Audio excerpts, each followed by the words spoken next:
In the latest release of Simcenter Femap 2021.2 comes a new command to help create a better quality mesh in less time. And that command is called Automesh Bodies. Any of you that have used FEA, you know that when you receive CAD data, that sometimes that geometry includes small faces as seen here.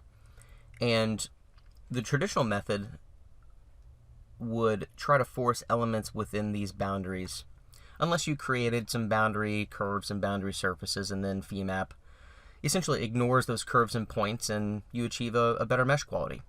But for complex models, that takes a while, and in this model I've sliced it up so that we can do a live demo and see the process.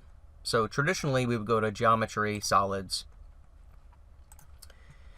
and if I put a tet mesh on this, the error that I'm receiving is due to those small surfaces we were just taking a look at.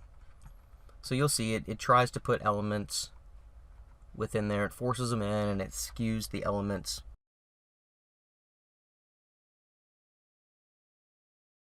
So I'm just going to take a step back, let's undo that. So I no longer have a mesh on this part. So instead, I'm going to go to the new command. So instead of going to Geometry and Solids, let's go to Mesh Bodies. And I'll just use the default settings, and I'll click OK.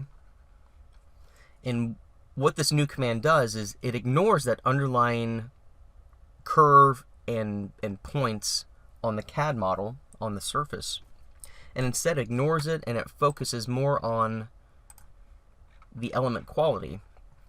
And so you'll see if I turn my quality back on, we have no issues in this region as we did before. And that's because, as I said, it ignores those points and curves and focuses more on creating a better quality mesh. And if you look at this part, I mean, it is just, it's phenomenal.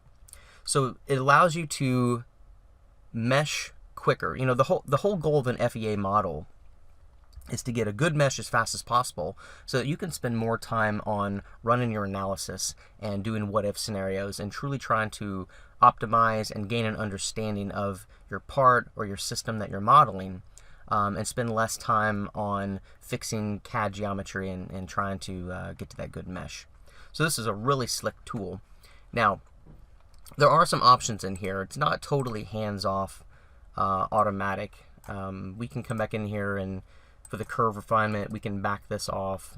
The number of points around the holes, we can make this 6. And let's just see how this affects our model. So right now you see along these fillets and radiuses, they're pretty fine. So backing that off gives a little coarser mesh.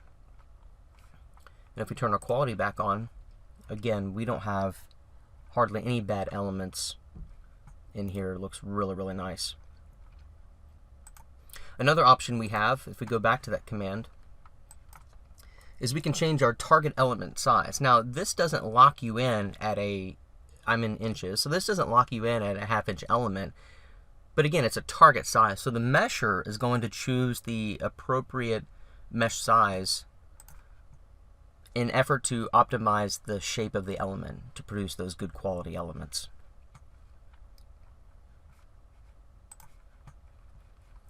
So you can see these elements became a little more coarse.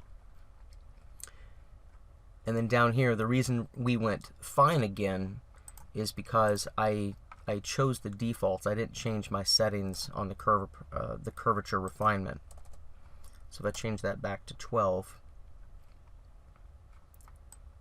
and then do a target element size of a 1/2 inch, now let's see what the results give us.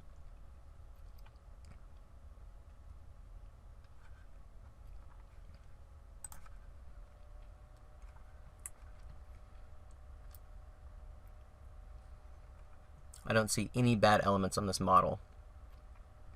So the difference between this and the traditional solid mesher is you're no longer confined to the faces and slivers that you're going to have in complex CAD models. And so this allows you to achieve a higher quality mesh in way less time.